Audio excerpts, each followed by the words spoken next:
Hello, today is June the 2nd, 2021. My name is Leslie Torres. I am interviewing Vicente Martinez Jr. for the University Library Special Collections and Archives at the University of Texas, Rio Grande Valley, hereafter abbreviated as UTRGV. This project is in partnership with the Voces Oral History Center at the University of Texas at Austin. Please know Please know, Mr. Martinez, that this interview will be placed in the University Library Special Collections and Archives at UTRGV and shared with the Voces Oral History Center at the University of Texas at Austin. If there is anything you do not wish to answer or talk about, I will honor your wishes. Also, if there is something you want to talk about, please bring it up and we'll talk about it. The University Library Special Collections and Archives will archive your interview along with any other photographs and other documentation you are willing to share. UTRGV University Library will retain copyright or non-exclusive rights to the interview and any other materials you donate to the Special Collections and Archives at UTRGV. Because we are not conducting this interview in person, I need to record you consenting to make sure you agree with our interview procedures before we continue.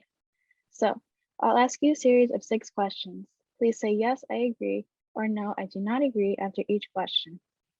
Do you give University Library Special Collections and Archives at UTRGV consent to archive your interview and your materials at the UTRGV University Library? Yes, I agree. Do you grant UTRGV University Library Special Collections and Archives right, title, and interest and copyright over the interview and any materials you provide? I agree. Do you agree to allow UTRGV University Library Special Collections and Archives to post this interview on the internet where it may be viewed by people around the world? I agree. And do you grant the University Library Special Collections and Archives consent to share your Zoom interview with the Voces Oral History Center at the University of Texas at Austin for inclusion in the Voices of the Pandemic Oral History mini project, which will include posting the interview on the internet? I agree. And as you recall, we previously filled out a pre-interview form. We use information from the pre-interview form to help in research. The entire form is kept in a secure Voces server at the University of Texas at Austin. Before Voces sends it to UTRGV University Library Special Collections and Archives, we would have stripped out any contact information for yourself or family members, so that will not be part of your public file. Your public file will only be accessible at UTRGV University Library. The final 2 questions ask for your consent on what I just described. So, do you wish for us to share the rest of your interview in your public file available to researchers at UTRGV University Library Special Collections and Archives? I agree. On occasion, UTRGV Special Collections and Archives and Voces receive requests from journalists who wish to contact our interview subjects. We only deal with legitimate news outlets. Do you give consent for us to share your phone numbers or your email with journalists? I agree. Thank you for your consent. Your experiences and stories mean a lot to us at UTRGV Special Collections and Archives. I look forward to what you will say in the interview questions I will now ask. So, to begin, Vicente, thank you for your time. Like I said earlier, your stories and experiences are valuable to us at UTRGV Special Collections and Archives and the Voces Project. Particularly for us at UTRGV Special Collections, we are committed to preserving the stories of Mexican Americans and Latinos from South Texas and the Rio Grande Valley and those who work closely with these populations during the COVID-19 pandemic. Because you have been active in your community for years and you are also a core member of the local organization 77 Pulga Mutual Aid, and because you are a son, brother, and friend who is knowledgeable of the ways COVID-19 has affected others in his inner circle, I know you have many meaningful stories and experiences to share on how COVID-19 has impacted these roles you carry out in your life. So, before I ask you to share stories about your life in this pandemic, tell us, who is Vicente Martinez Jr.? Thank you so much for doing this. Vicente Martinez Jr. He's a first generation American. He's a first also gen college graduate. I grew up in poverty. I identify as a queer Latino man. And I'm a person who cares a lot about his community and where we can go from what we were given. So trying to work to create much more structure as well as create more opportunities for those who grew up in the same circumstances I did. And I don't want other people to overcome the obstacles I had to overcome because people should just be living and not be deprived from the youth. And I feel like organizing has been able to help somewhat, but as well as like trying to inform people that they do have power to change policy as well as the lives we live. Okay, thank you for that. So the first question, or well, this first section, sorry, is about your personal understanding about COVID-19. So the first question I want to ask you is, when did you first hear about COVID-19 and how did you learn about it? Like through radio, TV, social Mhm. media, etc. I am pretty sure I heard of it by Twitter, but this was like back in February. I remember like because we every February, I believe the third or last week, I think it's the last week of February, we have a celebration here in Brownsville called Charles Days. And I remember being like, what if it's because we didn't know the extensivity of it or like they were downplaying it here in the United States of what was happening in other countries. And I was like, what if it's actually like has a great impact? Like we have over like 10,000 people coming together in Brownsville. Like, and if it's an infectious disease, it's going to spread out around really quick. And but then that happened, and like I didn't think much of it until I was supposed to go. Oh, yeah, yes, probably through Twitter, but nobody was taking it seriously here. I think across the United States, nobody was thinking much of it because our government was saying like, "Oh, it is no big deal." Even though I don't trust Trump, I didn't trust Trump. They're still like, we're like, "Oh, nothing's happening." So to some extent, I believed it, but also I was like, there might be something brewing, but we'll get there when we get there, type of thing. And we are here now, so um, well, there's not much I can do about it now. And what was your first reaction to the information about COVID-19, like when it became like more real, I guess, in the US? Well, yeah, well, what comes to mind, it's been over a year than this. Yeah, right, yeah, over a year. And I remember like hearing about what was happening in Italy. There was a lot of older populations that were being affected by it. Um, I'm not sure if that was when it was declared a pandemic or a little before that, but I was like, a lot of people were dying, especially people who were elderly. And in this region, we care a lot about our elders. So I was like, well, if it gets bad here, like, what does that mean for us? And what's going to happen to our communities? Like, we don't have a public hospital. There's a lot of things that, and the things that affect people the most, which is like diabetes, like high blood pressure, and all these things that affect COVID, or people who get COVID the most. Like, we live in the area that's affected by all these factors, and I didn't really think of it back then, but slowly it's like, oh, like making the connections, and then it's like, oh, like the people who affected the most or died from it are people who have this and this and this. I'm like, slowly they're trying to like they start providing information. And it's like, oh god, like what does that mean to us? And as we've seen, it's affected a lot of Black and Brown communities vastly compared to white communities. And you may have answered this, but at what point did you realize this pandemic was a serious life-altering event, or did you not think it was serious? Why? Why or why not? Yeah, well, like that was back in February, but I believe I was supposed to be flying. I believe it was March. The day that there was declared a pandemic, I believe I was supposed to be. I think it was that specific day. I was supposed to be flying to Dallas for a retreat with my department of my former organization, and we were there for 2 3 hours waiting for the airplane. It was delayed twice, and we're just there waiting, and like, oh, I guess we'll just wait for the next flight because that moved it to like 12 or 1. But then we got a call from our director saying that, hey, we are going to cancel the retreat and we're going to go virtual because the people who are going to supposed to help us consult and like run the whole retreat came in contact with someone who got COVID. So I was like, okay, this is this is okay. Like, well, okay. At first, we were having conversations about it being safer not to travel like a week or two prior to the actual retreat. But they were like, oh, nothing that's happening. Like, oh, like don't worry about it. Like, it's not gonna affect us. But then, like, they canceled the retreat last minute.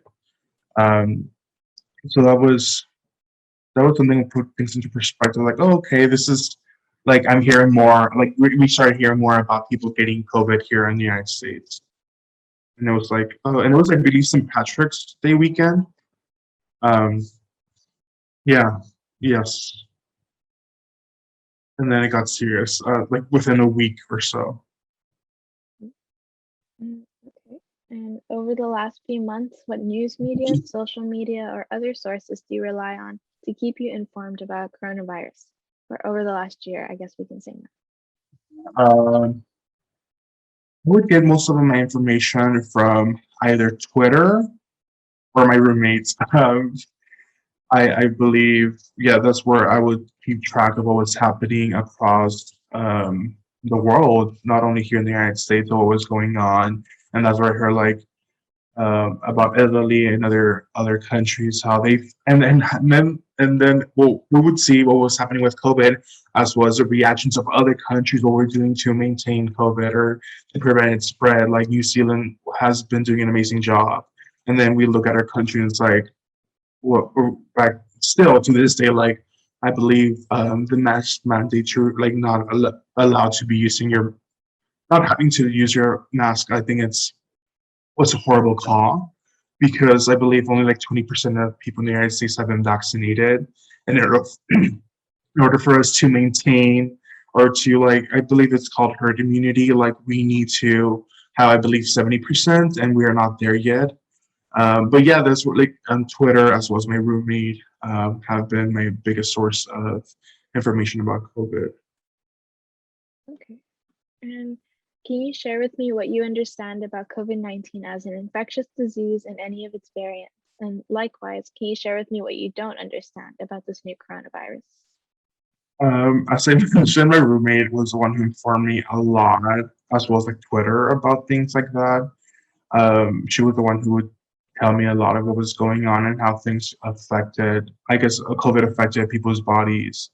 What I heard about on the internet, because I believe there's a large population that receive now their information from Twitter rather than news outlets, was that it affected people who are like diabetes or like all these different factors, and which is alarming because, as I mentioned, there's a lot of people who had those diseases or have those different conditions that would make, if they were to get COVID, like lethal for them and they would die. And then I was hearing about how it not only affects your lungs, it also affects your brain. Like it affects all these different things, as well as like it forms blood clots. I believe as well. There's a lot of things. Of course, there's like at first we didn't understand much about what was going on, but now a year afterwards we know the complexities of it. But back then, um, it was just like trying to get the information that you could, and then like a week later, it's like, oh, never mind. Like what we said was not accurate, or like it's much more complicated than we thought. So it was really like trying to see what it meant, as well as like, yeah, it has long-term effect. I know various people who tweeted or who have shared their stories about them getting COVID. And even though they were asymptomatic when they got it, it's like 3 or 4 weeks later. I mean, 3 or 4 months later, like they got blood clots or um, they got sick, or like the after effects. I mean, people are not talking about of getting COVID. It's getting it's getting out of hand. They said that their experience has been really bad, as well as like many people take a long time to recover from getting COVID. I remember this a friend of mine who got COVID.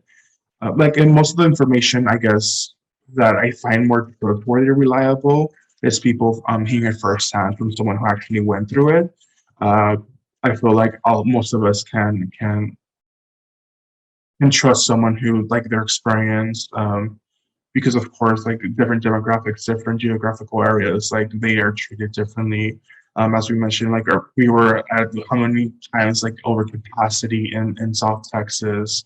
They opened like makeshift tent hospitals, and even in some places, like I remember in McAllen. Sorry, I'm just going to touch it. Like they brought, I believe, freezers like to dispose of the bodies, or to like hold them until the family. I don't know like how the process went along with it, but and things that I don't know about COVID. Of course, there's still a lot much not there's a lot to still I don't know about COVID and its implications and what it has with it and the variants. I know the variants spread faster, and some of them have been able to like with the vaccine. Some of them are like people are immune to those variants. But at the same time, it's like the more people are not vaccinated, the more it spreads around, the much more stronger it becomes. So it's harder to, and it like has a much bigger impact on the human body as well as like yeah, as I guess infections, more infection, things like that. It just becomes more resistant overall. Um, yeah, and that, what I don't know about COVID is like, well, I don't know what I don't know. Mhm. Okay. And can you tell me what you know about the various vaccines available to the public and how do you feel about these vaccines? Um, for the ones that come to, well, like for the top three or top two now, it was Johnson and Johnson. That was readily available for people at Walmart, but due to block odds, which was like a really small percentage, it was.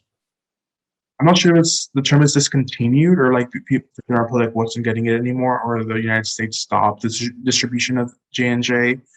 But then like people were making comparisons that there's like I believe birth control also does that. It has a much higher percentage of blood clots, and they were making this comparisons how about things of that nature. There's the Moderna, that's the one they got through the county, and there's the Pfizer vaccine. And I just whatever was available to me, I was like, I'm getting that one. Like I'm not doing compare contrast and like see what's available to me because that was back, I believe, in I got it back in March, I believe. And then that was when there was some major lines of people trying to get the vaccine. Um, and I think Pfizer yesterday was there was I think the FDA said it was like one of the most effective vaccines. That's about it. I haven't kept up with other information or other vaccines that are happening as well. There was a patent that our government was trying to not provide, I believe, other countries with the what was used to create these vaccines, which finally was after what was happening. It's still happening in India, I believe. It's still happening. The ongoing uh, COVID infections and things like that. Finally, I believe our government allowed them to receive some sort of information about the vaccines, if I'm not mistaken. And on that note, do you have a vaccination story you would like to share with me now or perhaps later in this interview? Well, I well just like the only reason I got the reason I got the vaccine was because a friend just tweeted about like anyone in Brownsville who's trying to get a vaccine or anyone, yeah, anyone in Brownsville who's available at 3 or this time, like wants to get the vaccine today. And I was like, hey, and a friend tagged me because they're right now they're in Austin. And the person who was looking for people was here in Brownsville, and we connected, and it was like that's what's happening a lot. It happens a lot. It's a lot of people just connecting each other with this and that. I know there was a lot of friends of mine who were tweeting like, "Hey," or posting on Twitter or Snapchat or Facebook overall. Is anyone looking trying to get a vaccine at this time in this location? And then they will make the connection, like they will they'll sign up each other for appointments. I mean, I think that's the most people have gotten the vaccines, but now, of course, it's different now, since there's much more. I guess there's just a surplus of vaccines, and there's a less amount of vaccines, and there's still supplies, and things have changed throughout it, but still, there's a long ways to go. Okay. And You said you got yours with the county, right? Yes. Okay. Well, And and also like, well, I'm probably we're probably gonna discuss this later, but I didn't get a follow-up call. Like, I think there's many people who I believe they get their first vaccine, but they don't get their second vaccine. mhm, And what I was told was like, oh, once I got my first vaccine, they're like, oh, so you're gonna come back on April 1st, and then you have to call us, but call us beforehand so you can know when we're doing the vaccines. Rather than I don't know, like as an organizer, like I believe confirm calls and like follow up calls are really important to get, I guess, the volunteer to sign up again to volunteer with us or to meet with something for them to attend events.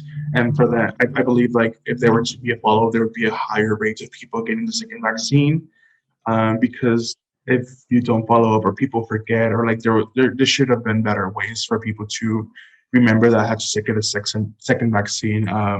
It's easy for me to save a Google Calendar thing, but for someone who's older, for someone who doesn't have a phone or who doesn't have the technology or the memory, that you have to get your second vaccine on a specific date and call a specific number after a whole month, like it's just not realistic. mhm. And you're coming from the perspective from Cameron County, right? Yeah, but I'm pretty sure it's. I think HB, if I'm not mistaken, did a better job because I believe they send Google invites or calendar invites, which I thought was pretty cool. My friend was telling me about it, unless she added it herself, but I think. But also, there's just like a lot of people, not enough resources to be able to contact and do a follow up. But I'm pretty sure there was. I know now there's people investing more on vaccine outreach because of the number of people wanting it has decreased by a lot. And there's still a large percentage of people who are not vaccinated, but that should have been done in the first hand. As well as like there's not enough information in Spanish or other languages, say from English, and it's Yeah. Okay.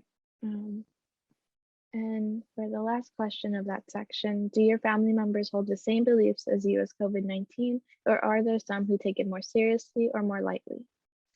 I'm probably the one that takes the most serious because of course like again like the information is really easy for me to access through Twitter, um and like I'm like so like I have a like being able to research information on Google, being able to research information on I was talking to with this my roommate who I was having this conversation is like information, even though it's on Google and it's easily Googleable, it is still hard to digest the information and break down what you need because sometimes like they have this whole stories about COVID or about vaccinations and they don't get right to the points. Like you're gonna lose me the first paragraph if you're just like, I don't know, talking about something different or establishing a connection that shouldn't be there. Um, yeah, definitely. I was one of the taken most seriously. But I also have my sister who works at a convenience store, who doesn't have the privilege to be able to work from home. That she has a mask on. She is taking the precautionary measures to be able to stay safe. But even then, there's a lot of people who in her job who got COVID, but luckily she hasn't gotten it, and hopefully she doesn't. Um, but yeah, that's where we're at. I think most of us like heard a lot. We saw through Facebook many people posting photos of someone they loved, someone close to them died, and that's what I think brought a lot of consciousness as well as awareness of like the horribleness of COVID and its implications. Okay.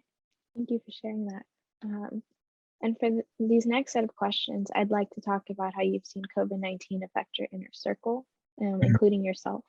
So, can you share with me in general how many members are in your family and who are they to you? Um, I have my immediate family. I have two sisters, and I have seven nieces and nephews. I think those are my immediate family. I would consider my immediate family, and of course my sister's husband. And yeah, that's that's overall. And well, yeah, this is the one that I'm immediate to me. And what was your and your immediate, well, okay, we talked about your reaction earlier, but what was Yeah. your immediate family's reaction to COVID?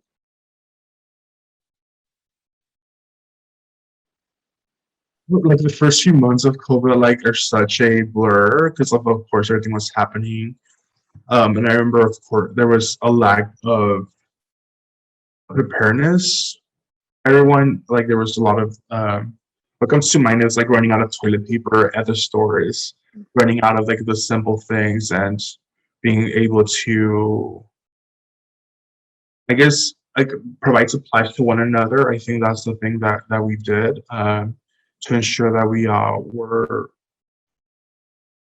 had the means that we needed or things that were lacking. Um, yeah, and as I mentioned, my sister does work at a convenience store, so for her, it's like, oh, I want to stay home. Like those are the she couldn't do that. Um, but yeah, just being careful. Only going out to the grocery stores when needed. Not hanging out with family and friends. Definitely, especially my sister since she like worked at a high risk business, like knowing that she could potentially infect others was something that she really was really aware of. But there's only so much you can do about that. If you have like if you rely on someone to take care of your kids, like and things like that, if you don't have the means, like I believe even daycares were closed, so it was really like knowing how to go forward about those things was something that I guess we all worked together and tried to see how we could help each other. Okay. And as you've mentioned, you have a roommate. So were you living with them when the stay-at-home order of last March and April of 2020 occurred? And if so, did you quarantine and what was that like? Yes, actually, I had barely moved out of my house. I moved in February out. It was my first time like living outside my family, and then March came along, and I was stay-at-home orders were in place. We did quarantine a lot. I think we only went once or twice, but if it was either to eat. I don't even know. Yeah, we just stayed at home, and I baked, she cooked, and then like we interchanged things. It was just we weren't aware of what was going on in the world, or we didn't know like where it ended, where it started, how it went, COVID. And it was just a lot of thinking overall. And yeah, we took it really seriously. I know there's a lot of people who didn't, um, and and a lot of people, to some extent, I I resent for doing so because like a lot of people died. And as I mentioned in our pre-interview, like there's like our 5 high schools here in Brownsville, BISD. And each one of those high schools, like their senior class is around 800 people, and that's like around how many people died here in Brownsville. Um, and people kept going out like nothing was happening, hanging out with their friends, and like it was just a loss for hope in humanity to some extent, because they were contributing to the spread, but it didn't care enough to stay home. And I know that we all like deal with things differently. Like some of us like hang out with friends, but what was happening at the moment in time, it was uncalled for and did put a lot of people's lives at risk, especially if they live with in families. But also not everyone has a home that they can feel safe in. And I think we heard a lot about how the abuse did raise during the quarantine, which is still happening. Kids who cannot go to school, like they still face a lot of things like that. So I think overall, depending on your circumstances, things are different. But I know people like the people who like I'm like I know what you're doing. You keep going out. You keep doing this, and I know you're well versed in the subject. Like it's not like someone who's like, oh, because I know like to some extent I know that there's some people who don't have the information, access to information, who don't understand the complexities of it because it is complex and the information that's been printed out is complex as well.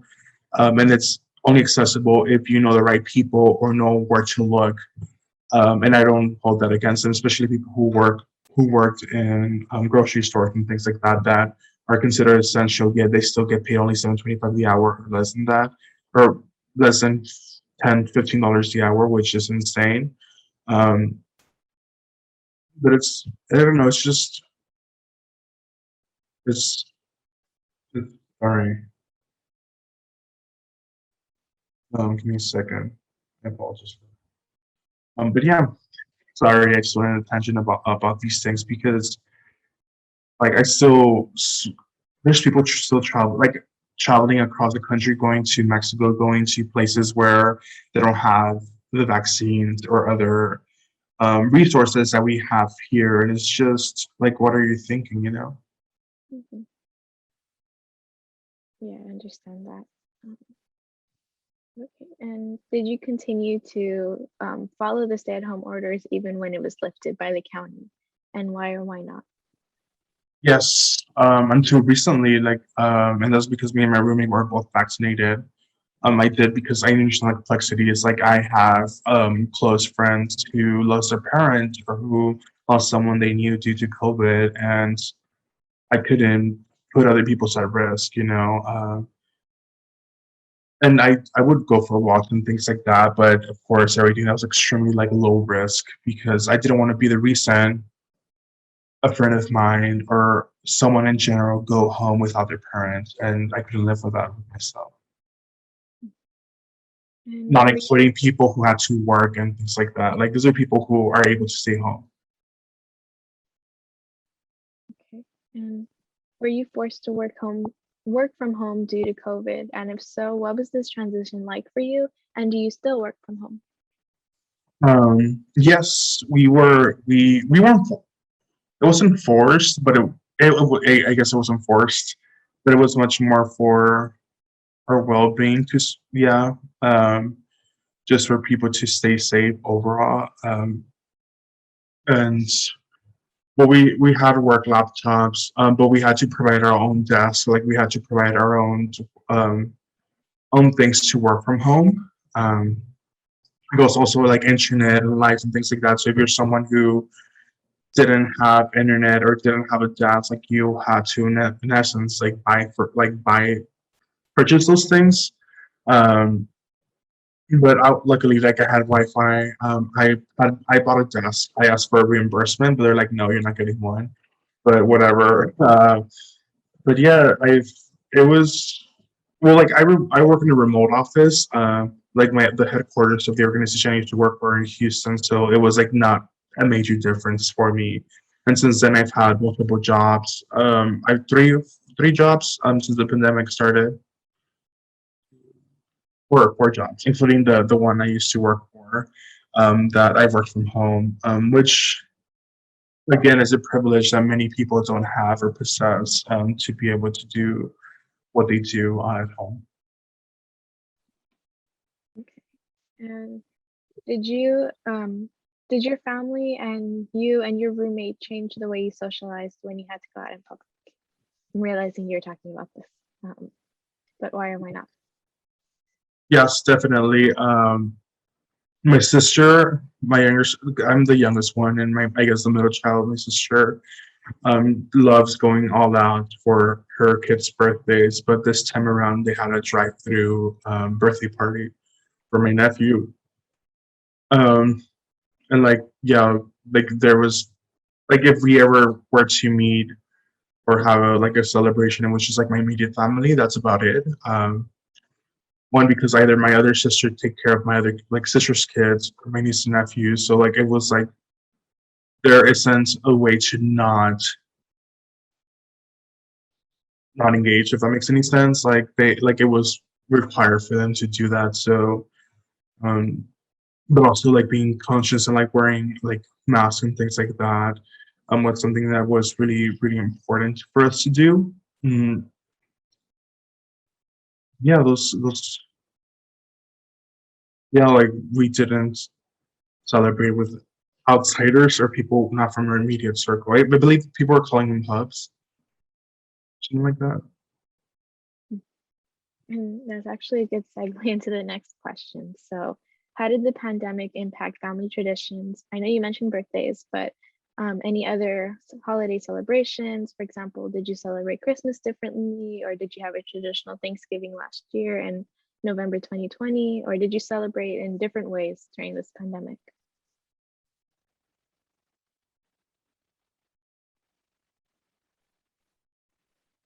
I'm trying, like, well, because it's been over a year. Of course, like definitely at the beginning, like right, like probably within the 5 6 months of like the pandemic, which probably like the summer was the worst here in this region, I guess, throughout the United States.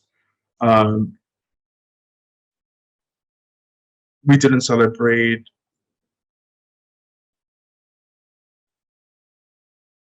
Thinking, no, I think yeah, like as I mentioned, those were the things like we of course didn't invite people outside our immediate circle or hub because we didn't know like where they were going, who they're going with, and things like that, and like how careful they were being conscious about that as well as, but also like being aware that it was like a whole pandemic and people were dying at an extremely high rates in this region, and just being grateful for being there for one another, and having, I guess, family to be able to rely on if like there was food needed and things like that, or um, yeah, do we have a gas shortage? No, I don't think so. That was the winter storm. Um, but just being there for one another, celebration and just being aware of what was going on was something that we really kept near to us. Okay. And um, if you attended any weddings, graduations, or funerals, can you please share with me how the pandemic made these events different from pre-pandemic times, if you attended any at all? I attended a funeral. I haven't been to a funeral in a long time, so well, for like the funeral that like is much more like prominent in my brain is like my grandma's funeral, but that was like when I was 13 or 14, and of course like it was much more different. Like there was much more, of course, hugging and like things of that nature, like much more, I guess, intimate. And I don't know, touch, feeling of grief and things like that. And also like death had been so common, that it's like you just like become numb to what's happening. But just being there for my friend was something that I wanted to do. I hadn't been anywhere. I'll take grocery and things like that until that day, because I don't know, it's just important to show up for people who lost someone and who just want, even though like there's so much interaction because of course of COVID, just being there for one another was important. Yeah, for sure. Um, and going back to the stay-at-home orders, how did the stay-at-home orders of March to May in 2020 affect you? How did you cope with the abrupt changes in social or outside life? For example, did you get any new hobbies? I started baking much, of course, like everyone. I started baking more. I bought a standing mixture a while back in November because it was on special. It was Black Friday. I'm like, like I've been wanting one for so long. It was like over 200 $300 off. So I did that, and I took up baking as well as like I went for walks a lot. I think that's what the thing that helped me stay sane through the whole process. Um, yeah, those are the things that come to mind because I was still working on full time at that time. So there wasn't much to think about. There was just work, work, work. And there wasn't people who would hang out outside my roommate. Um, it's just, I don't know. watch Netflix shows, listen to music. Yeah. The only times I would go would be the weekends because also like work was exhausting. So there wasn't much of a shift, but only the weekends, and it was just like going to bars and clubs. Um, we did host virtual dances and like virtual um, meetups and things, have conversation with people who, to some extent, I hadn't been avoiding, but people I just wanted to touch base on it, both like being able to communicate much more easily, or not easily, but like it's like, oh, like if I can do this with someone who's down the street, like talk through the phone or like schedule a Zoom call or a Google Meets, I can do that with people across Houston, or to people who are in Houston and across the United States. Having that conversation was something that helped through the whole process. Okay. Yeah, I mean, I also saw like so many cakes on social media all of a sudden. Everyone started baking. I made an obscene amount of banana bread over the past year. Um, yes, I feel that. And um, then, yeah. but okay. And so this next set of questions focuses on your stories and experiences as a Latino member of the LGBTQ community in correlation with your civic activism. So in our pre-interview and in your introduction today, you mentioned that you're a member of the LGBTQ community. At this time, would you like to share with me more about your LGBTQ identity or some of the struggles and highlights of being a queer man in the Rio Grande Valley? If so, I welcome what you choose to share, and if not, we can move on to the next question. Um, Definitely like, well, all my identities, being a first generation, growing up in poverty, being first gen in college, coming from a mixed status family, being queer, all these different identities like are why I'm, I guess, active in the community, do organizing as well as activism, because there is many there isn't many people honestly who are trying to do this work where there's not many resources available to people who want to organize in this specific region, um, that make me want to be more active and try to see what I can do from my end to help people's lives, or for people not to feel the certain circumstances that I did. Um, I know it's like, depending on how you see things, like I definitely believe like being queer saved my life, being part of the LGBT community saved my life, because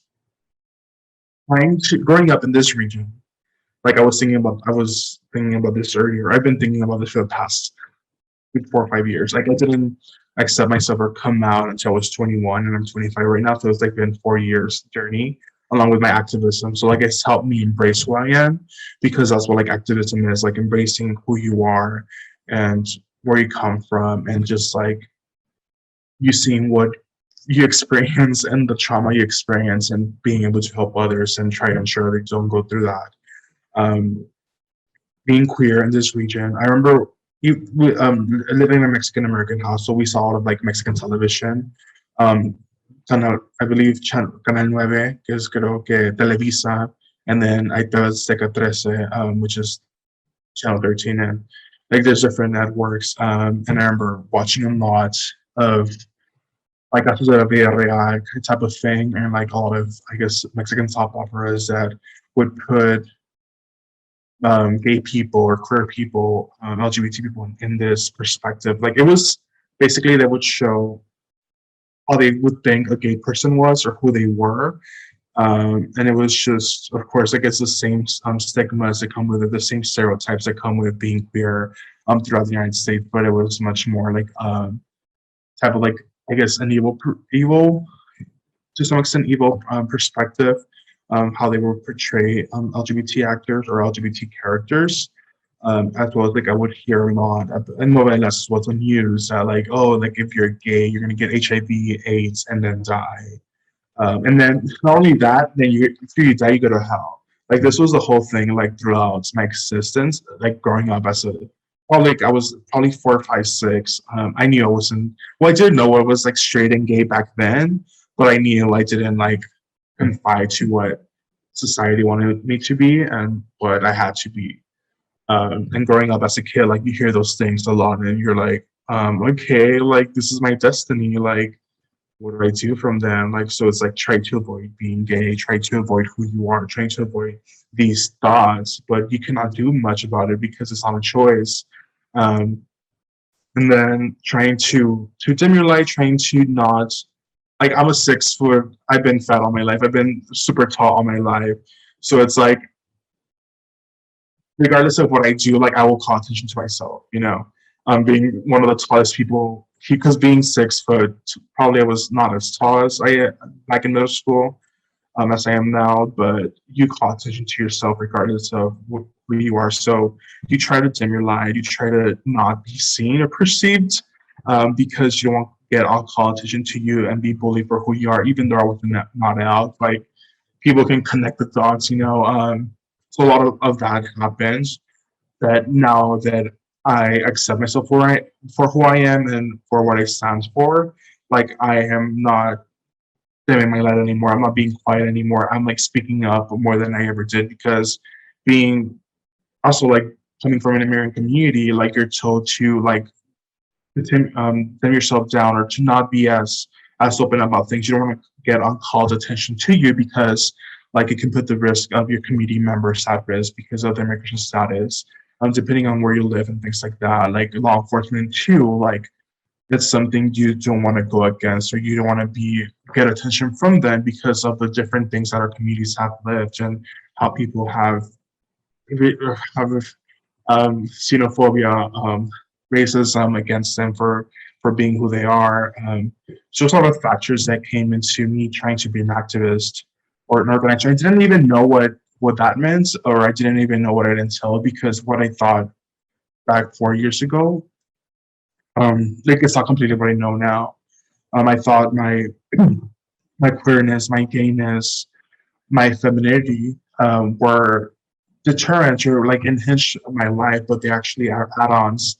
And when people are able to find that and accept themselves for who they are, is it's great and it allows you to help others try to find themselves. Because it is difficult growing up in a heteronormative world as well as in a machista world that is really a lot to do with what we perceive to be masculinity and what a man's supposed to be like. And even though we've made a lot of progress since then, um, things are still the same. Like going back to like how queerness saved my life. So I was trying not to be perceived. So I didn't hang out with many people in middle school. And in high school, I wanted to go to like a charter. Not it wasn't a charter school because it was BISD, an early college institution. I didn't want to go to a regular high school filled with thousands of students who would bully me for being queer or for being gay or for being all these different things. So I'm like, I'm not gonna go to those things because I just don't feel like I would survive them. I was talking to some of friends and cousins and things like that who had gay friends growing up, and many of them dropped out of high school or college. Like many people have this idea that gay people are rich or have these fabulous lives or who have all these resources, but many of them were bullied out of high school. Many of them didn't have the chance to graduate or were forced out. And it sucks that many of them didn't, but things are better now, but not much. There's still a lot of work to be done. And people still, even though they say they accept the LGBT community, you don't have to accept it. Like you need to know that they're there and like respect them for who they are because it's not a choice. And there's still a lot of work to be done in pronouns, people non-binary. There's a lot of transphobia as well. There's a lot of things that are going that make my activism and what I do and how I carry myself much more important. Like I feel like it's just people should be overall engaged and try to contribute as much as they can in any way, shape, or form, or can any way they can. But of course, there's some people who are not able to do so because that just put a target to them. There's a lot of people who get kicked out for being gay in the valley. Like now we finally have some resources. Maybe we have Casa Orgullo, RJ Trans Closet, and other organizations in this region. But also you need to be connected or be well and involved to be able to know these resources. If you're not, it's gonna be not the greatest for you. Okay, thank you for that. And How may I ask, has your LGBTQ identity influenced your political activism and efforts to support your local community? Yes, most of the organizations that I volunteered to work for have been oriented to protect LGBT rights, immigrant rights, voting rights, reproductive rights, as well as justice reform. I think when we have an LGBT task force here in Brownsville, that was formed, I believe, a little over a year ago. I was part of the first meetings with the mayor of Brownsville, as well as Jessica Tetra, one of the commissioners, and Joe Reyes, who was the one who was leading the efforts for the task force. And we went to speak our truths, and we were able to pass the task force here in this region, which is a major win. We're one of the first, I believe, cities in Brownsville to do that. But also with that came hate. With being able to advocate for the approval of the task force because it was presented and the commissioners and the mayor had to vote on it, being able to share my story, the things that I've been able to overcome and the things that I still experience to this day, and be like, and to have it on record, like a city records was really important. Um, to do that, as I mentioned, also helping LGBT asylum seekers, having a fundraiser to help the Rainbow Bronze. I believe it's called Rainbow Bridge Asylum Seekers or organization where they help asylum seekers in Mexico who are part of the LGBT community because they're a bigger risk and a bigger target to be assaulted and to be killed overall. And just embracing who I am and knowing where I stand has been really important on the work that I do. But most of the work that I do has been intersectional, like immigrants, like LGBT connected, as well as like communities of color, like connecting it to the LGBT, and overall, it's been a holistic approach and a holistic understanding of what organizing entails and how we can move forward. I was able to work for the Sarah Stapleton Barrera campaign, who was running for District 27, if I'm not mistaken, for Texas Senate.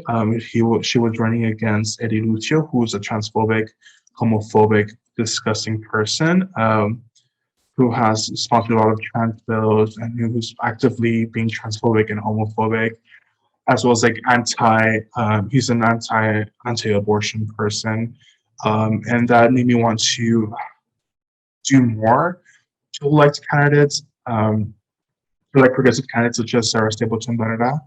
Sadly, we lost, and there's a lot of horrible bills that have been introduced and that were signed into law and are going to be effective in September. But we're hopeful that people are going to be able to stop those bills because we shouldn't be fighting for existence. We shouldn't be fighting for the bare minimum because people think that the LGBT community wants more rights. Like, no, we just want the basic human rights that y'all have. Like, it's still illegal in the state of Texas, or it's still legal for the state of Texas to discriminate against someone, like for housing. Like, if you find out someone's part of the LGBT community, like it's still legal to do that. Um, I believe employment. I think earlier last year, the Supreme Court ruled that it's illegal to fire someone for being LGBT, part of the LGBT community. But there's still a lot of discrimination. Like also, like if you want to become a foster parent or adopt someone, depending on the organization, they can be like, "Oh, you're gay. You don't fall within what we believe a family is, so you're not going to be a foster parent or adoptive parent." There's a lot of things that happen like that, and many people are not conscious of that. And why would they if they don't identify themselves or like have this come in contact with this firsthand? Because it's honestly people who like have a lot of vast information on specific subjects because they can relate to it, and someone who's not part of the LGBT community, they don't feel the need to do research upon that. So providing that information and then context to people overall is important. And what, may I ask, are some of the unique circumstances that Latino LGBTQ members face culturally or otherwise, in your opinion? Yeah, as I mentioned earlier, I believe that like machismo is a major aspect on, well, like overall like people who are women who are lesbians, people who are gay and things like that. Like we believe that we have the society like all these social norms that women should be this, men should be this, and there's like not their gender, and there is more than three genders, honestly, and people still don't understand that, but as well as like our education level in the state, like isn't the greatest, and also we've been conditioned to think a certain way about things, so it's important for us to think and question our norms, question how we were taught, question our religion, question everything, because sometimes we were not provided the accurate information. And it's important for you to question where you come from, where you want to go, the different things you were taught, because sometimes they might be wrong. There's a lot of that, a lot of things like that that come with it. And being from a religious region, being from Mexican Americans who are mostly Catholic, there's a lot of I don't know, misinformation, to be honest with you. I went to a friend's wedding, um, in here church here in Brunswick. I'm not sure what they were. I think it was Catholic church. And they were saying like they were talking about her what like it was her wedding, and then somehow I believe yeah, I think it was a pastor who's like God said that the marriage is between a man and a woman. And I love and respect my gay LGBT people, but I don't think they should be able to get married. And like he went on a tangent for 5 minutes, and I was about to be like, "Yo, STFU, like, be quiet, like you know what you're talking about, like you're so." Like, but I didn't because it was my first wedding, and it's like hearing this after like not being to a church for the past 5 or 6 years was like, damn, like it's the information that kids hear like if they're a part of the LGBT community or they don't know yet, but they don't know they know they're not straight, like does put a lot of harm onto a kid.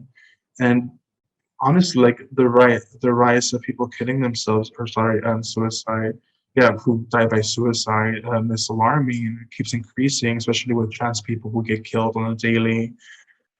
There's just a lot of work to be done, a lot of acceptance. And we're in Pride Month, June 2nd. And I don't know, there's just a lot of work to be done overall. So, like, visibility is important, as well as people not only being aware that the LGBT community is present here, but also understanding that the idea of what an LGBT person is not true. Even then, like with allies, like they see gay people, like some girls, I've seen a first experience, like they see gay guys as like oh my god, like you're my gay best friend and this like that, and just like are that they're just gay rather than the whole person. It's also like triply, and I think it happens overall, not only with women and gay men. Okay, and you're alluding to it right now. But do you find, based on your experiences, do you find that there is as much support for the LGBTQ community in your local community as there should be? Or is there room for improving relations? And if so, what types of social improvements would you like to see?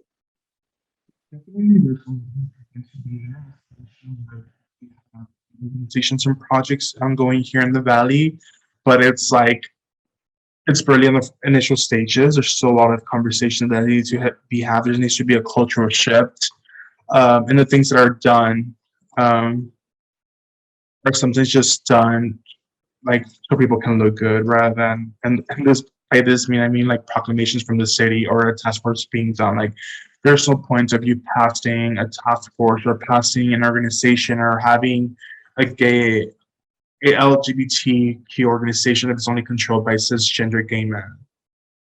Like there's a lot of people like the whole spectrum though. There's trans people, there's trans women of color who are killed disproportionately, who are killed at vast higher rates than everyone else, yet they often are the front and center of the movement or the conversation. um, and like there's improvement that needs to come with that, and sometimes it's just like things are done to save face, like projects and things like that without accounting for the different barrier. Because in general, the LGBT movement or the gay movement here in the United States has been cisgender, rich, white men.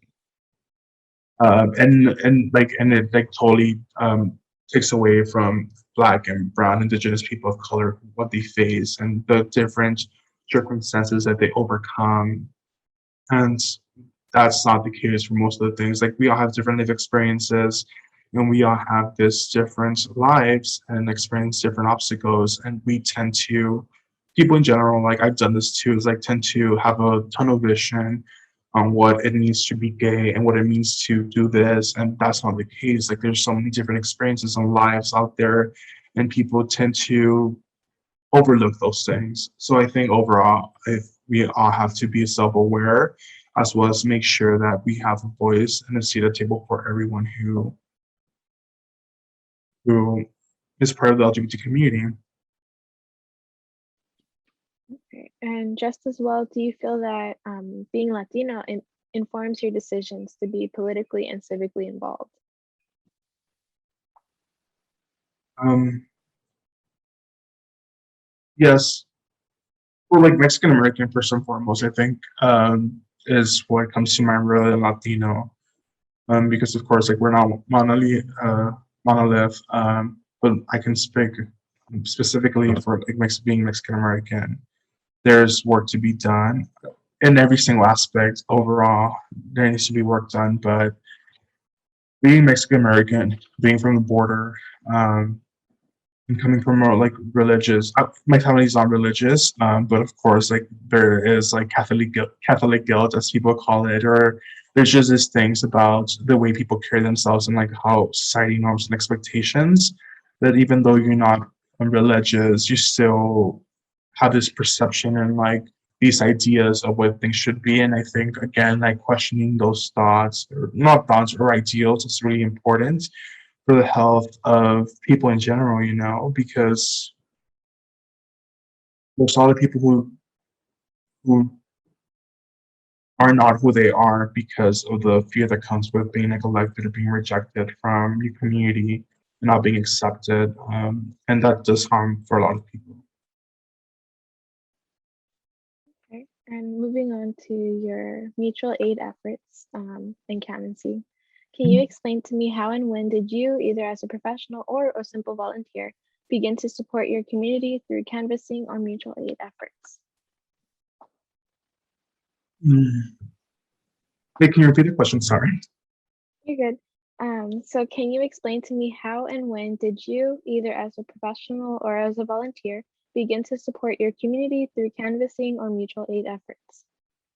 I think I've been involved as volunteering for since I was in high school, I believe. I was part of this organization, Circle K International, with the university, UTB, TSC, UTB now, or UTRGB now, and we did a lot of community. We're a community oriented or service oriented organization.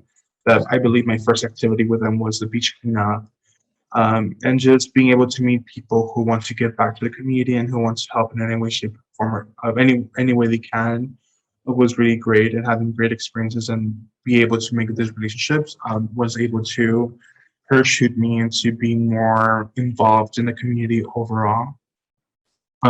I used to do voter registration a lot because I think voting is one of the ways that we can change things, as we see in like Greg Abbott, Governor of Texas, and then other politicians who have horrible views, like they make policy changes that affect LGBT communities or people who have a uterus who want to seek an abortion. These things are important. That's why I was organizing with them. But I've been part of multiple organizations that try to provide more information to students overall. I think most of the work that I had done in the past were student oriented, just to ignite people and to inform them that there's much more than this. There's much more than the way that they were taught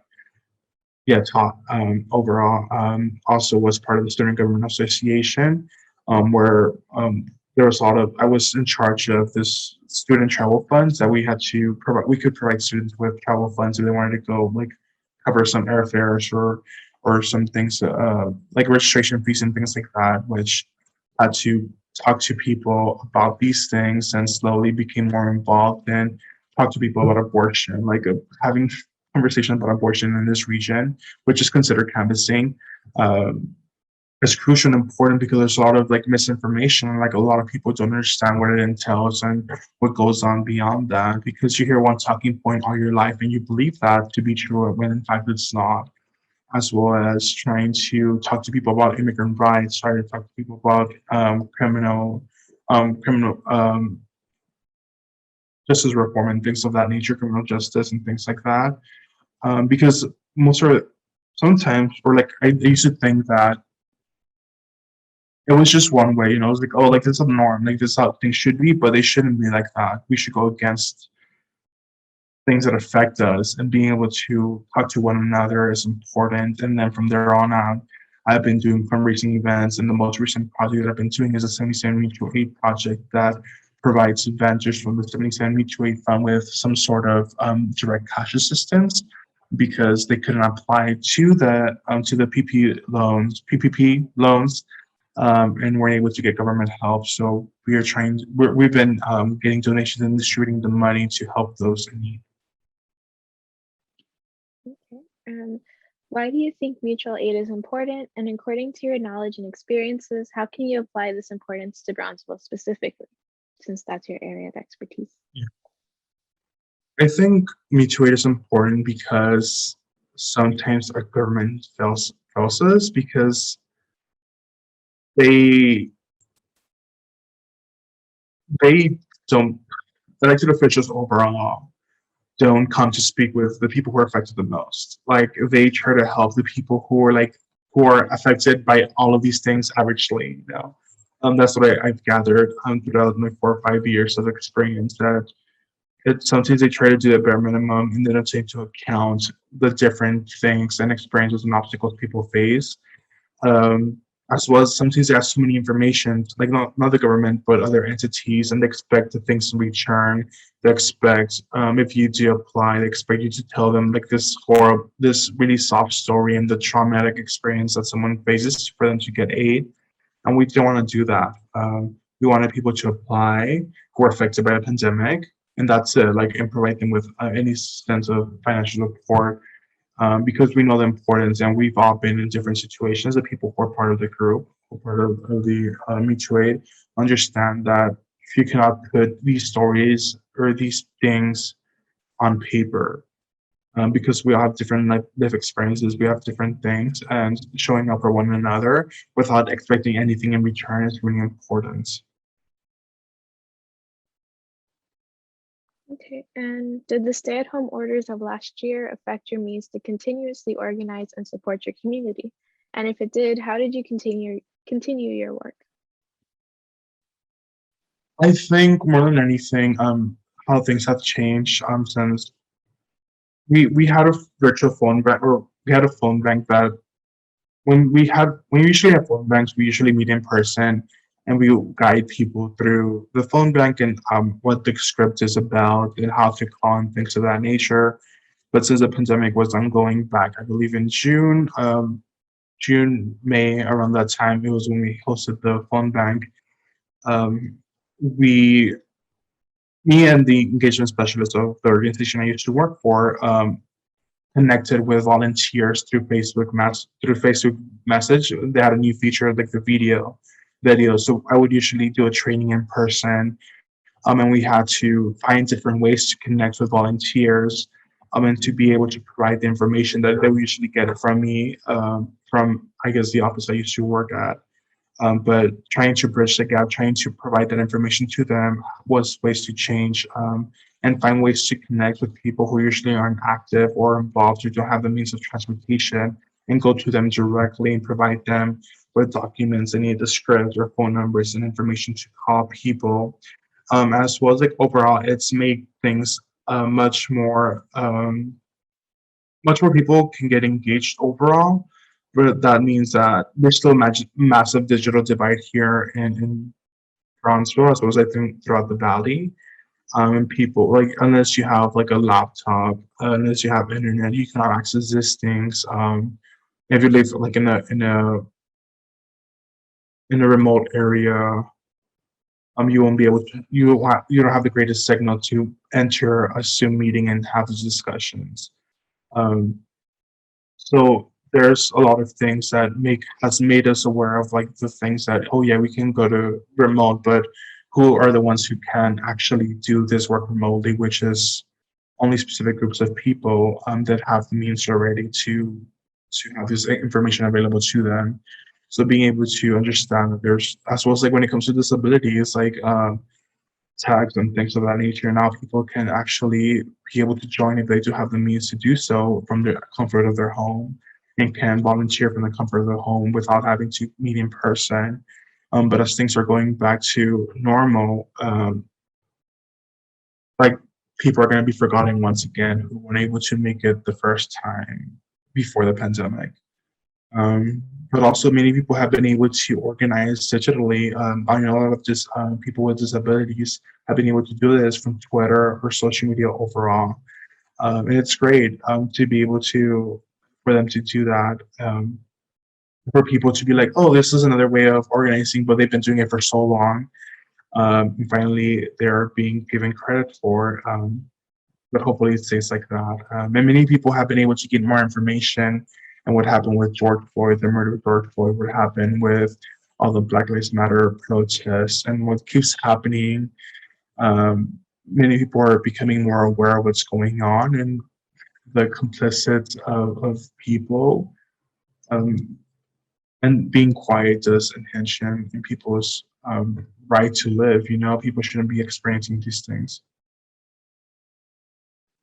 Okay, and the last question for our for this section, um, and you're kind of talking about it right now. So, how have you seen local activism change, progress, or decline since many aspects of it has shifted to online in the past year? Yeah, as I mentioned, I think it's been much more accessible to people overall, and many people have been able to learn more and to have conversations they wouldn't have otherwise. Being at home has made people much more susceptible to having these conversations overall.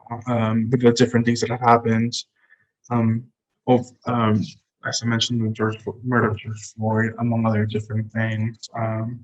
The harassment that the AIPI, yeah, the Asian community has faced. Also wants people to learn more and to see what they can do. Um, and people call it like Instagram infographics, but as well as like people wouldn't like if you're not affected by these things firsthand, like you don't have empathy or don't care much for it. And I think social media has bridged that gap, but also sometimes it can be like just a face value and they don't get much into it. And sharing some a post, they feel like sometimes it's enough, but sometimes you just need to like become more involved and help from your own communities if you can.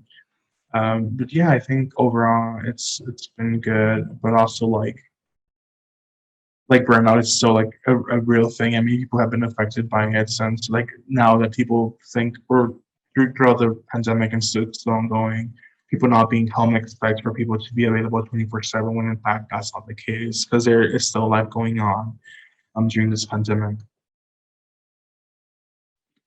Okay, and now I would like to ask you about your participation in and how you helped develop 77 Pulga Mutual Aid this past April of 2021. So, as you told us previously, you're one of the core members of 77 Pulga Mutual Mhm. Aid. How many core members are there? There is five people, including me. There's Nicole, there's Dulce, there's Lucinda, and Martha, who's the founder of the Mutual Aid. And all of you are from Brownsville, right? I believe only me, Lucinda, and Martha are from Brownsville, and then the other two are from the outside city limits. Mm. But they've gone to the Pulga throughout their childhood and throughout their life, and know um, what it is to be in need. You know. Okay. So I know there's only 5 members, but or core members, but can you describe the general demographics of core members and other volunteers for 77 Pulga Mutual Aid? For example, are most college students or Mexican American, etc.? Definitely, I believe all of us are Mexican American. I'm the only cis gay man in the organization. the other people are either women or non-binary folks. So, and I believe all of us, to some extent, have faced financial struggles. Therefore, like we're so inclined to help out in any way we can. And I think that has helped us embrace, not embrace, but bring awareness and try to push more for more donations and help more people as we Okay. And can you explain to me specifically what this organization is and why did you and the other founding members decide to create it? can. Martha reached out to people who were interested in helping out the 77 Mutual Aid Fund. We knew that the portfolio was closed for over 6 months, which is a lot, and for some people, it's their primary source of income. And as I mentioned, many people who are vendors of the Pulga weren't able to qualify for the PPP loans. Therefore, we wanted to bridge the gap, and Martha was the one who started it. And but we got together, Nicole, and things like that, to strategize on how we can get more donations, strategize how we can canvas and talk to people directly, since people who are affected the most or who, sorry, affected the most are either like non-Spanish speakers, I mean non-English speakers, or like are people who are older. There was a lot of people who are elderly who are working at the pool as vendors. And even though we have this like online form, like many of them don't know how to like log into Google Forms and things like that. So we had to go in person to meet with them and discuss. And that was all the planning to do, as well as like the language we were using, since majority of them are Spanish speakers, as well as like being able to translate that information to Spanish and what it meant mutual aid is and how we can help them and then have to repay that back was important, and the creation as well as the, I guess, implementation of the program. Okay. And do you have any stories of any particular vendors that stuck with you and really pushed you to make 77 Mutual Aid successful? There was many. I think the first day was the most impactful because I was able to work from home. So, and even though like there was some deaths that happens like for my family friends, like there's still like you disconnect from things, or like you hear things so often that you just like disconnect from the realities of things. But being there, canvassing with people who were one that affected the most, like one of the people who were affected the most, was really like it brought me back to reality, because there's a lot of things happening and you just want to like like there's just too much, and sometimes you want to take a step back and think about things, or not think, more than anything. And I remember having the first conversation with someone who was like, we're talking to them about the mutual aid, and she's like, thankfully, I haven't been affected, but I know this person who died, this vendor, because we went to the police, and I was like probably like between 50 to 60% empty. But as we mentioned, there was a lot of elderly, and they were just bringing up a lot of conversations that, oh, this person died, or the primary I guess the head of the household dies, so the family is not taking care of the business, but they don't have the money to buy things, and now the cost of the inventory has increased, so now they're barely breaking even to make ends meet. The one that the story that stuck the most to me, like there was a lot of people who died, a lot of people, and it's just like, damn, it's just it sucks, and people still don't take it seriously, and people still don't know like the impact it has. I believe they said that there was like over, I'm not sure how much, many, a lot of years that were lost, like of history, and a lot of like stories that were never going to be told to the generations that are yet to come. And it was just like, it's heartbreaking. But the story that's like the most was an elderly man who I believe who is 67, 60, 66, 67, who was selling Fritos and things like that. Even though he did receive government help, like it's not enough to cover him and his wife. And that's his primary source of income, aside from receiving money from the government. Um, and he was telling me that the price of things had increased so much that, and he's the one who told me that they're barely breaking even. And this is like someone who's 65 and who's taking care of his wife who has, I believe, dementia, and like who don't have other families to be able to help them out. And that's what it's just made me so mad, about our government failing us. Um, and about people just in general, like not caring, what's happening in the world.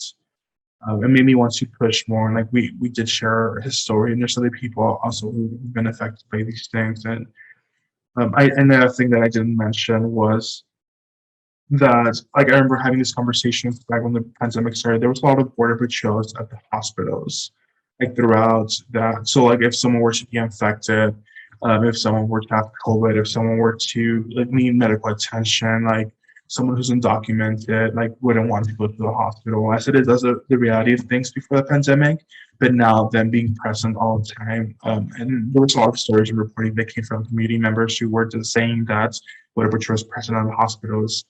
I mean, that's truly disgusting, that people are trying to seek help and trying to get its medical attention, and they don't go because they're afraid of what might happen.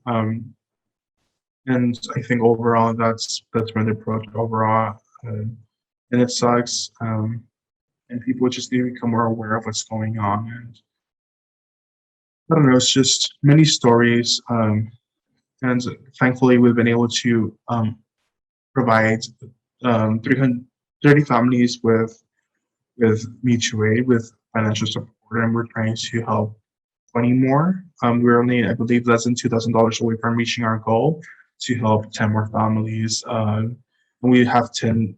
We have we have money to fund 10 more families, so we're really hopeful to be able to help. There's over a dozen vendors at the Pulga, so we can only help so many. But hopefully, other people are able to donate or create their own mutual aids to be able to help out people out any way they can. And did you or other core members of 77 have personal connections to vendors who needed support, or did you find out about their needs another way? Or yeah. I think overall, like since the Pulga was closed for 6 months, and growing up and going to the Pulga, knowing that probably a large percentage of the people who are vendors there, that's their main source of income. Like I think unanimously, like, and um, we all agreed, or we all like were aware that there was a lack of resources provided to them, as well as like there was a need for them to receive financial support since we were closed for so long. Um, yeah, Okay. And how did you and other 77 Pulga Mutual Aid members help popularize and spread the word of your organization? Did you do it only online, or did you also spread it in person? so to seek donations, we've done it mostly through social media, Twitter, TikTok, and TikTok and Instagram. We create infographics as well to provide different stories and try to get more volunteers to help us.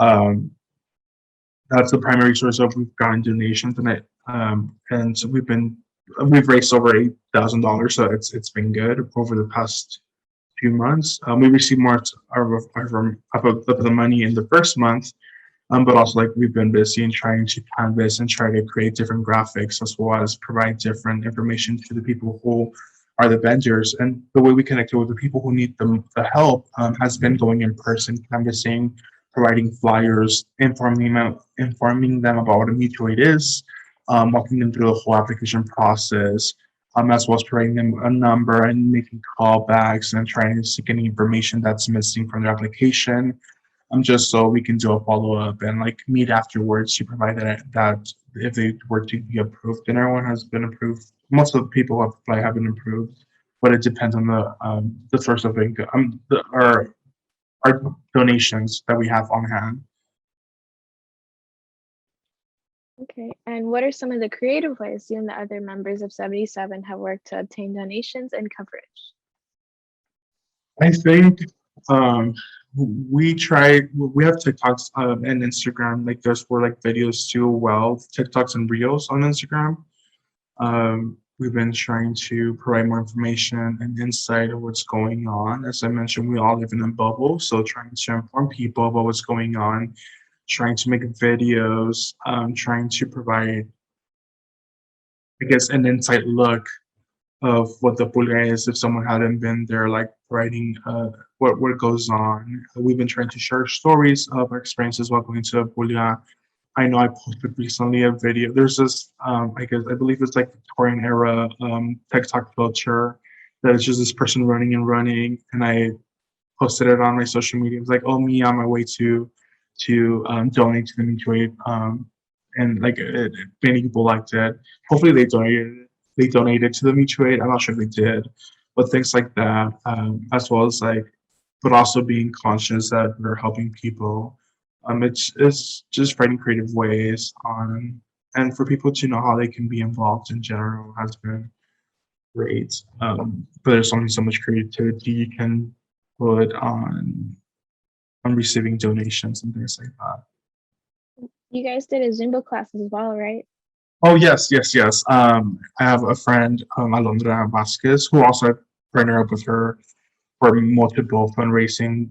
We've done bake sales, we've done cake raffles, and we've raised over um, $2,000 for the past 2 years.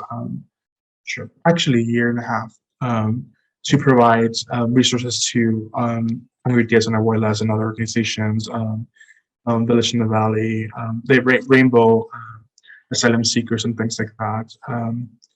And she's a women's instructor. She recently graduated. Congrats to her. And we connected because I know she's been doing this for other organizations as well. So I'm like, hey, like we have this mutual aid, and her. I think when her parents, sorry, um, one of her parents, I believe they have like a puesto. They're vendors at the flea market, so she understands.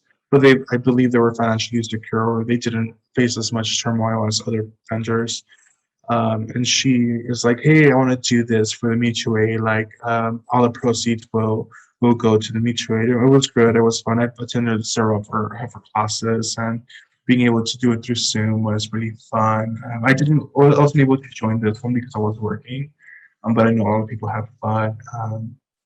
And it's just a great way to give back. It was only like I believe a $5 donation, and I covered some because I understand that some people still are facing financial struggles, so I wanted to provide some as well as this Welling donated 4 slots for people to be able to join, and just trying to find various ways for people to get involved was important, as well as we had various people reach out to us who have friends or who are photographers or who have yeah, also like Luis, I believe she had some photos or some prints that she did, um, that they did, and we're sending them at the. We also went to the, I believe, what was it? Our actually Pride event that happened in McAllen. We tabled there.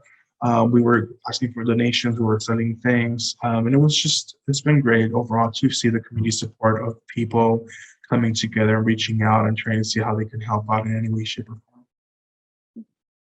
Okay, and what determines the amount of fund distributions? So, like, does each aid recipient receive a base amount of assistance funds, or does it just vary based on situation? As well, my first, we all have like a set, like it's a $200. They receive $200, because many people like it's either for gas, transportation, or bills, and like we cannot quantify someone's struggles. Like I'm dealing with the student travel funds when I did back when I was part of the Student Government Association as a Secretary of Finance. You cannot say something is more important than the other thing because like you don't know what's behind that. And I think we came into this in that agreement that we don't want people to tell us their story and everything that comes with it because it is traumatic. The past whole year has been traumatic. Plus, yeah, the yes, it's been traumatic, and we didn't want to put people on the spot, but we do want to help them out. Like I mentioned, that's why we want to help 50 families, um, and that's why we want to raise $10,000 to help 50 families because 50 times 200 is 10,000, I believe, if I'm mistaken, if I'm doing the math right. But yeah, just trying to help out in any way we can is important, and people just feel better. You know, like $200 goes a long way. Like sometimes you forget that even $5, $10 goes a long way, and helping people out with $20 hopefully does make them feel better. Because I know anxiety comes a lot with financial struggles and things like that. And in our pre-interview and earlier today too, you mentioned that you canvassed 77 vendors. So what does this mean and how do you do so? To the last portion. What is canvassing the vendors means and how do you do so? Okay. Yes. So canvassing, or like I, it's just canvassing is talking to people in general. Like canvassing is like a fancy word, campaigns use and things like that. I call it tabling or talking to one another. We did print some flyers out with information, the phone number, as well as the link to the application, um, for them to receive funds, a brief description of what their organization, the mutual aid is, and how they can receive help. As well as we spoke directly to people. We printed out the application, which it asks just asks like their name, um, and other information. We can contact them, as well as like what specific needs that they have. Because if it's like regarding baby formula, maybe we know someone who we can connect them with who can provide that information to them directly, or provide some sort of aid to them. Um, and we explain the application, we explain what the mutual aid is. The mutual aid is an earning, it's a community effort to raise funds to provide help to the vendors, and they don't have to pay that back, because many of them is like, oh, do you have to pay back? That you don't. And this is money for you to be able to buy inventory, to pay gas, pay your bills, to get some food. And just having interaction and having a conversation with them. As I mentioned, many of people have been in quarantine for the past year or so, and just for them to know someone that just there trying to help them goes a long way, and for them to feel supported and not lonely is really important and crucial to the part of canvassing. And it's a way for them to just express how they feel and how they felt for the past year. Um, and you get to meet people from all walks of life, people who are elderly, people who are having their first kid, people who, well, no, it's a great experience overall. But of course, we wouldn't, like, it sucks that we have to do this. But at the same time, it's like we're so grateful that people are sharing their stories, as well as like have the confidence in us and are applying for the mutual aid. And what is it like distributing aid and canvassing people in need during a pandemic? So is it challenging or do you and other members find creative ways to do so in a COVID safe manner? I think it is challenging overall canvassing, because at the same time, like even though it's an open space, like the blue is outside, like we still had to be cautious and careful. Like if they're doing the application by hand, like making sure that the pin we provide them, if they don't have one, it's sanitized. Having these conversations, and sometimes like they share pretty like deep things. So of course, like being aware that these things, like it's between us, unless it allows us to share it outside, um, and just being having communication. Open communication is key to helping people in need. And if you say you're gonna do something, you better do it. Just for everyone to be on the same page, I think it's important to have open communication and clear communication overall. And that goes a long way. Okay. And so you mentioned you'll have vendors sign the forms like in person. So are all core members of 77 Pulga, do all of them go on the field or is it like a hybrid organization? Yes, we've all gone in person to canvas and speak to the vendors directly. And then sometimes like we all manage various social medias, like I'm in charge of Twitter, sometimes Instagram, and then there's someone in charge of TikTok and things like that. But overall, we've all made the effort to go in person, talk to people, and explain them of what the mutual aid is. Okay. And do you find that you have more Google Forms or in-person forms being turned in? I think it's a mixture of both. Because we do leave the flyer with more information, or sometimes they call also, like they call us and we will fill out the application for them from our end. But it's a mixture of both. But definitely people who we help the most are people who are elderly who fill out the application in person or who call to the phone. Okay. And um, do you feel that governmental support to flea market vendors may be inaccessible to some individuals or communities? And if so, can you explain how this may be?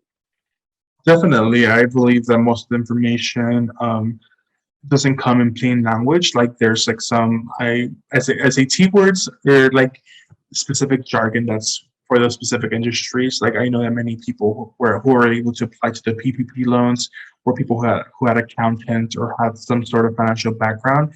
So it's inaccessible as well as like if you only speak Spanish, it is hard to navigate the application. If you haven't done one before, it is hard to do so, or even to like know where the application is difficult.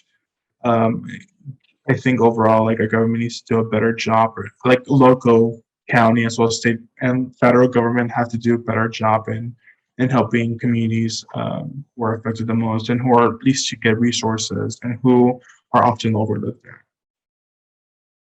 Okay. And as of right now, what do you foresee in the future of 77 Pulga Mutual Aid?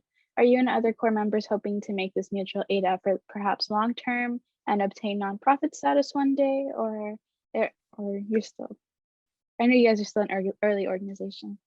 Yeah, we only have like we're going to our third month. I think well, we still have $2,000 more to raise, and hopefully we get more than that to help out as many people as we can. Um, but we're all pretty busy, so hopefully get more volunteers to help us out, to do more canvas, and to help us create more content, do more outreach online through social media would be amazing. But for the time being, I think we're just waiting to reach the $10,000 goal to help the families, and then we'll speak next steps. But hopefully working because then hurricane season is coming up, and then like the last hurricane that happened here, Russell 956 mutual aid was formed out of need and necessity and the lack of resources that the government didn't provide to us. I don't see any time going to becoming a nonprofit of 501c3 or C4 or whatever, because there's a lot of paperwork that needs to be done, and I think becoming that doesn't hinge on who you can help out and who you can help. And the last question of this section, what do you think has been the biggest challenge of operating and promoting a mutual aid org during the COVID-19 pandemic? And on the same note, what has been the most fulfilling aspect of it all? I think one of the most difficult parts are like people are in need, like over like there's so many people in need, not only through the Puglia, but throughout the United States and throughout the world. Um, like I'm not sure if you saw the GoFundMe put out a statement is like, yo, government, do your thing, like help out people in need. Like they literally posted because there's so many people who are seeking help from others who also like don't have the resources to help themselves out, but still like they help out any way they can. Like honestly, I've seen the people who help the most out financially or in any way are people who like don't have the resources or have little to no resources themselves. They're the ones who help the most, and the people who have the money and the resources don't as much because selfishness and individualism that comes with being an American or sorry, just like individualistic approaches that we have as a country or have as individuals, and because like Mexicans or Mexican Americans, Latinos are much more community oriented and want to help one another. And if you have different identities that are marginalized, you understand the struggles of coming together and helping one another. And sometimes people don't have that and don't care to help out. And we're trying to bring awareness to this thing. Um, I forgot the question. Sorry. You're good. Um, you know, we can move on. Okay. So now to close, I'll ask you some final questions. So, are you satisfied with the local response to COVID-19? Sorry, I remember one of the satisfying okay. parts has been to just talk to people and being there for them, like the vendors who've been affected by this, other community members reaching out, or people who have small businesses reach out to us and be like, "How can we help? Like, is there any way we can contribute?" And just being there for one another and knowing that people they're showing up for one another. It has been a great experience overall. Okay, glad to hear it. Okay. So are you satisfied with the local response to COVID-19 in Brownsville and Cameron County? No, because as I mentioned, most of the information is not in English or Spanish. I mean, it's mostly in English and rarely in Spanish. When I got the vaccine, there was a follow-up call that would help so much. I'm pretty sure that they have resources to do so. If they don't, they probably can get volunteers to do that for them. Because it's important to get the second vaccine to become like to for it to actually be effective and efficient. Um, yes, I think there's better ways to do that, but of course, like it's a pandemic, like it's the first time it's happened in a long time. But also, I think there was better ways to do this and approach things and bring awareness to things overall. Okay, and are you satisfied with the state response to COVID-19 led by Texas and Governor Greg Abbott? Um, I believe Kim Paxton said that I'm not sure if it was him or yeah, I think it was him who said, "Let me just make sure." I forgot who it was, but he's like, "We don't like they just want to open the business." Kim Paxton. Um, I-